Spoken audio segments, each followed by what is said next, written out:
ಈ ಕುರ್ಚಿ ಹಂಚಿಕೆಯ ರಾಜಕೀಯನೇ ದೊಡ್ಡ ಮಟ್ಟದಲ್ಲಿ ಚರ್ಚೆಗೆ ಗ್ರಾಸ ಆಗಿರೋದು.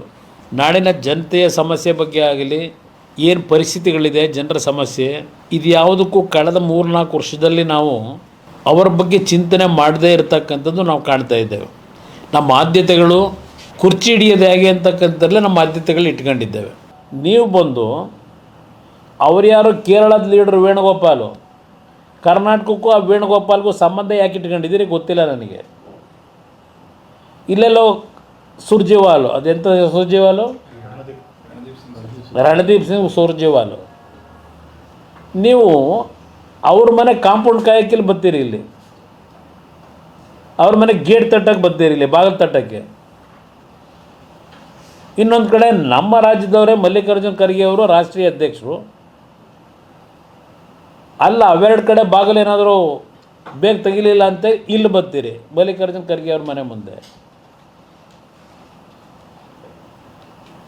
ಅವರು ಕಾಲಿಕೆಯಲ್ಲಿ ನಿಮ್ಮನ್ನು ಕಳಿಸ್ತಾರೆ. ನೀವು, ನಾನು ಅದನ್ನೇ 1 ತಿಂಗಳಿಂದ ನೋಡಿದ್ದೇನೆ, ನಿಮಗೆ ರಾಜ್ಯದ ಜನತೆಯ ಹಿತಾಸಕ್ತಿಗಿಂತ ಹೆಚ್ಚಾಗಿ ನಿಮ್ಮ ಕುರ್ಚಿ ಉಳಿಸ್ಕೊಳ್ಳಿಕ್ಕೆ, ನಿಮ್ಮ ಮಂತ್ರಿಮಂಡಲ ರಚನೆ, ಅಲ್ಲಿಂದ ಕ್ಯಾಬಿನೆಟ್ನ ಪೋರ್ಟ್ಫೋಲಿಯೋಗಳು ಮಂತ್ರಿಗಳಿಗೆ ಈಗ ಬಂತು ಆಗ ಬಂತು, ಈಗ ಬಂತು ಆಗ ಬಂತು, ದಿನ 1-2 ದಿವಸದಿಂದ ನೋಡ್ತಾನೇ ಇದ್ದೀವಿ. ಇದಕ್ಕೆ ಇವ್ರ ಮನೆ ಬಾಗಿಲು ತಟ್ಟಕ್ಕೆ ಬರ್ತೀರಿ ಇಲ್ಲಿ. ನಿಮ್ಮ ಪರಿಸ್ಥಿತಿ ಎಲ್ಲಿಟ್ಕೊಂಡಿದ್ದೀರಿ? ಇನ್ನು ಇದು ಒಂದು ಭಾಗ. ಅಲ್ಲಿ ಕರ್ನಾಟಕದಲ್ಲಿದ್ದರೆ ಅಲ್ಲಿ ಯಾವುದೋ ಬಿಡದಿನಲ್ಲಿ ಎಂಥದ್ದು ಇಂಟಿಗ್ರೇಟೆಡ್ ಟೌನ್ಶಿಪ್ಪು, ಇಂಟರ್ನ್ಯಾಷನಲ್ ಸ್ಟ್ಯಾಂಡರ್ಡ್ ಅದು. ದಿನ paper advertisement, T V advertisement, ಅದೇನು ಆ ಟಿ ವಿಲಿ ಯಾವಾಗ ಒಂದೊಂದು ಅರ್ಧ ಗಂಟೆಗೂ ಇಷ್ಟರು ನೋಡಿನ ಜನತೆಗೆ. ಅದೆಂಥದ್ದು ಉತ್ತಮವಾದಂಥ ರಸ್ತೆ, ಕ್ರೀಡಾಂಗಣ, ಉದ್ಯಾನವನ, ಈ ಉದ್ಯೋಗ ಯುವಕರಿಗೆ ಯಾವಾಗ ಕೊಡ್ತೀರಪ್ಪ ಇವೆಲ್ಲ? ಇದಕ್ಕೆ ನಿಮಗೆ ಟೈಮ್ ಇದೆ. ಈ ಅಡ್ವರ್ಟೈಸ್ಮೆಂಟ್ ಕೊಟ್ಕೊಂಡು ದಿನ ಕೂತ್ಕೊಳ್ಳೋದಕ್ಕೆ ಟಿ ವಿ ಮುಂದೆ ಅದು ಎಷ್ಟು ಕೋಟಿ ಖರ್ಚು ಮಾಡ್ತಿರೋ. ಈಗ ಅದೆಂಥದ್ದೋ, ಈಗ 1000 ಕೋಟಿ ಯಾರ ಅಪ್ಪನ ಮನೆದ್ರಿ ದುಡ್ಡು? 1000 ಕೋಟಿ 6000 ಗ್ರಾಮೀಣ ಪ್ರದೇಶದಲ್ಲಿ, ಅದು ಭಾರತ್ ಜೋಡೋ ಸಂಘವಂತೆ. 4000 ಅರ್ಬನ್ ಏರಿಯಾದಲ್ಲಿ ಭಾರತ್ ಜೋಡೋ ಸಂಘ. 10,000 ಸಂಘಕ್ಕೆ, ಒಂದೊಂದು ಸಂಘಕ್ಕೆ 10 ಲಕ್ಷ ರೂಪಾಯಿ. ಏನಾದರೂ ಅರ್ಥ ಇದೆಯಾ? ಈ ಕೆಲಸ ಮಾಡ್ಕೊಂಡು ಕೂತಿದ್ದೀರಿ. ಇವತ್ತು ಕಾವೇರಿ ಜಲಾನಯ ಪ್ರದೇಶದಲ್ಲಿ ರೈತರು ಬೆಳೆ ಹಾಕೋಕ್ಕಾಗಲಿಲ್ಲ, ಬೆಳೆ ಉಳಿಸ್ಲಿಲ್ಲ, ಕಬ್ಬೆಲ್ಲ ನಾಶ ಆಗೋಯ್ತು. ಇವತ್ತು ಪಾರದರ್ಶಕವಾದಂಥ ರೀತಿಯಲ್ಲಿ ತೀರ್ಮಾನ ತಗೋತೀರಾ? ಇಷ್ಟು ಬಾರಿ ಡೆಲ್ಲಿಗೆ ಬಂದು ಮಾಡಿದ್ದೇನಪ್ಪ?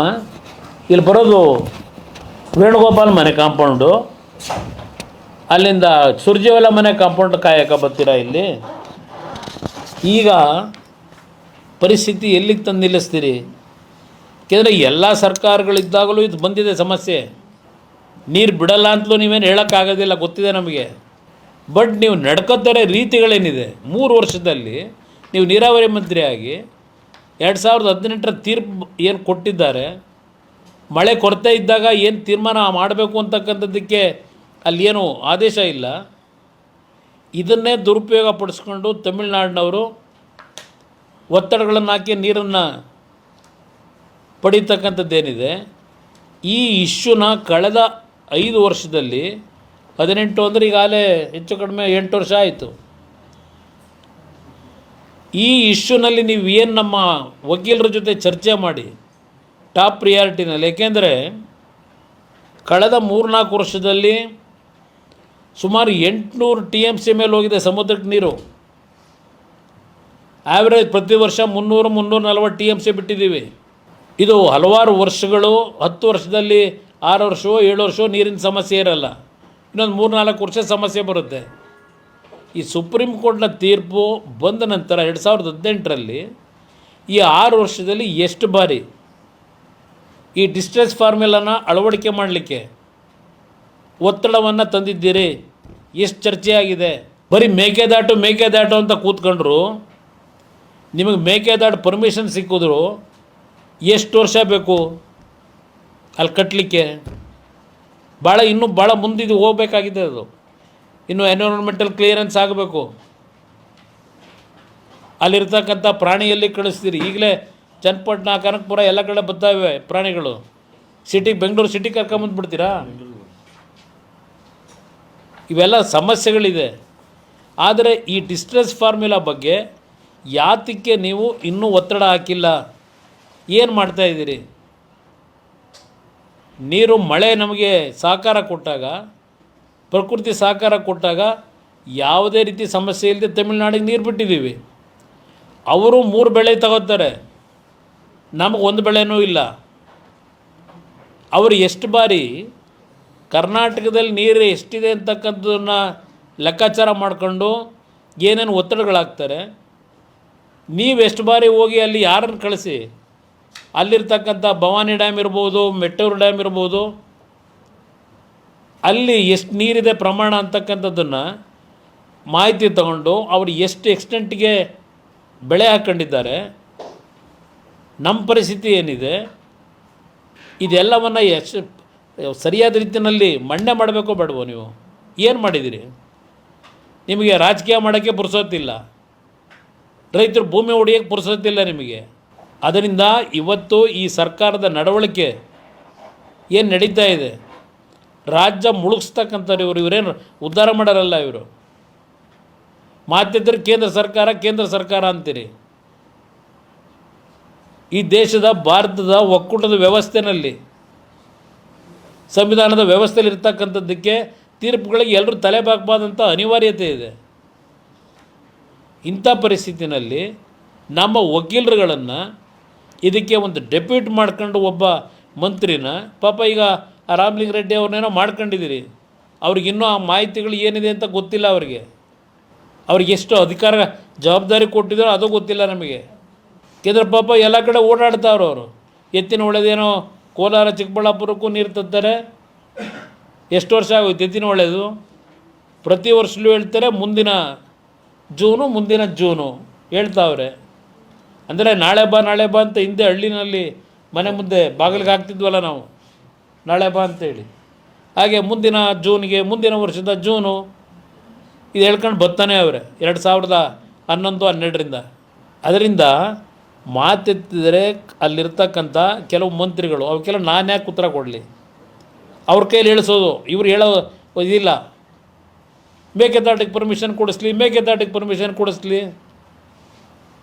ಮೇಕೆದಾಟಿಗೆ ನೀವು ಪರ್ಮಿಷನ್ ಸಿಕ್ಕಿದ್ರು ಇನ್ನು ಎಷ್ಟು ವರ್ಷ ಬೇಕಾದ ಕಟ್ಟೋದಕ್ಕೆ? ನೀವು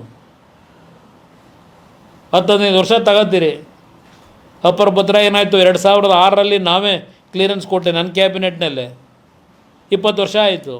ಇನ್ನೂ ಅಪ್ಪರ್ ಭದ್ರಾ ಎತ್ತಿನ ಹೊಳೆ ನೀವೇ ಹೇಳಿದ್ರಲ್ಲಪ್ಪ 2 ವರ್ಷದಲ್ಲಿ ಕೊಡ್ತೀವಿ ನೀರು ಅಂತ, ಅದು 10 ವರ್ಷ ಆಗೋಯ್ತು.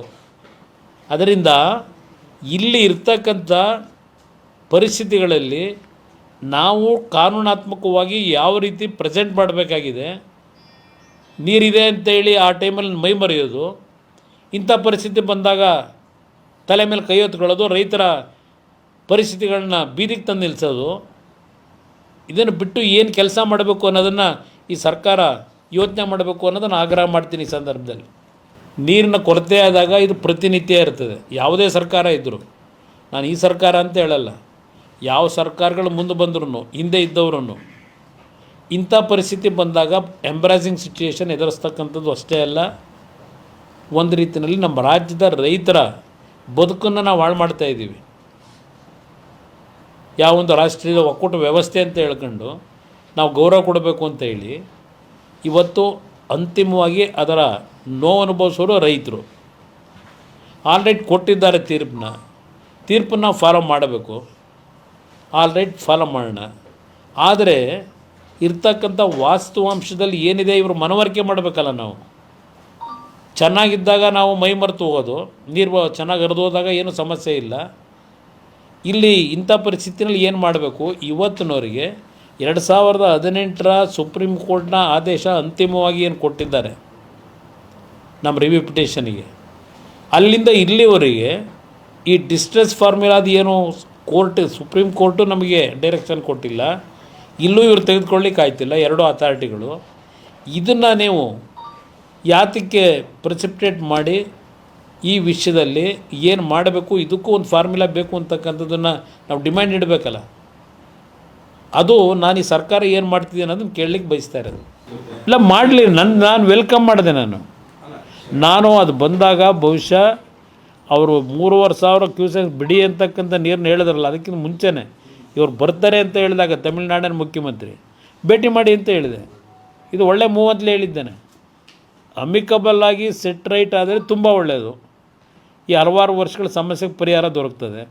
ಆದರೆ ಈಗಿನ ರಾಜಕೀಯ ವ್ಯವಸ್ಥೆಗಳಲ್ಲಿ ಆ ವಾತಾವರಣ ನಿರ್ಮಾಣ ಮಾಡೋದು ಕಷ್ಟ ಇದೆ.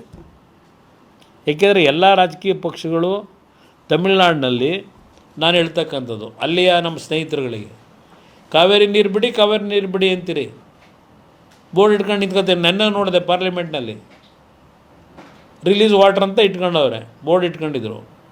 ಇಲ್ಲಿ ನೀರನ್ನ ಕೊರತೆ ಇದ್ದಾಗ ಏನು ಮಾಡಬೇಕು ಅನ್ನೋದು ಇವ್ರು ಯಾರೂ ಚರ್ಚೆ ಮಾಡಲ್ಲ. ತಮಿಳ್ನಾಡಿಗೆ ಬೇಕಾಗಿರೋದು ರಾಜಕೀಯ, ನೀರಿನ ರಾಜಕೀಯನು. ಇಲ್ಲಿ ನಮ್ಮ ರೈತರು ಸಫರ್ ಮಾಡಬೇಕು. ಇದಕ್ಕೆ ಸರಿಪಡಿಸ್ಕೊಳ್ಳಿಕ್ಕೆ ಅಮಿಕಬಲ್ ಆಗಿ ಚರ್ಚೆ ಮಾಡಿದ್ರೆ ವೆಲ್ ಆ್ಯಂಡ್ ಗುಡ್. ಅಟ್ಲೀಸ್ಟು ಇದು 1990 ಟ್ರಿಬ್ಯುನಲ್ ರಚನೆ ಏನಾಯಿತು, ಆಗಲೂ ಇದರಿಂದಲೇ ಟ್ರಿಬ್ಯುನಲ್ ರಚನೆ ಆಗೋಕ್ಕೆ ಕಾರಣ ಆಗಿದ್ದು. ತಮಿಳ್ನಾಡು ಒಬ್ಬ ಮಂತ್ರಿ ಬಂದರೆ ಇಲ್ಲಿಗೆ, ಅವತ್ತು ನೀರು ಕೇಳಲಿಕ್ಕೆ ಒಂದು 5 TMC ನೀರು ಬಿಡಿ ಅಂತ ಹೇಳಿ ನಮ್ಮ ರಾಜ್ಯ ಸರ್ಕಾರ ಅವ್ರನ್ನ ಭೇಟಿನೇ ಮಾಡಲಿಲ್ಲ. ಕೊನೆಗೆ ಅವರು ಒಂದು ಟ್ರಿಬ್ಯುನಲ್ ಮಾಡಿ ಅಂದರು. ನಮ್ಮ ಸರ್ಕಾರದವರು ಹೇಳಿದ್ರು ಟ್ರಿಬ್ಯುನಲ್ ಮಾಡಿ ನಾವು ವೆಲ್ಕಮ್ ಮಾಡ್ತೀವಿ ಅಂದರು. ಅದರ ಪ್ರತಿಫಲ ಇವತ್ತು ಅನುಭವಿಸ್ತಾ ಇದ್ದೀವಿ.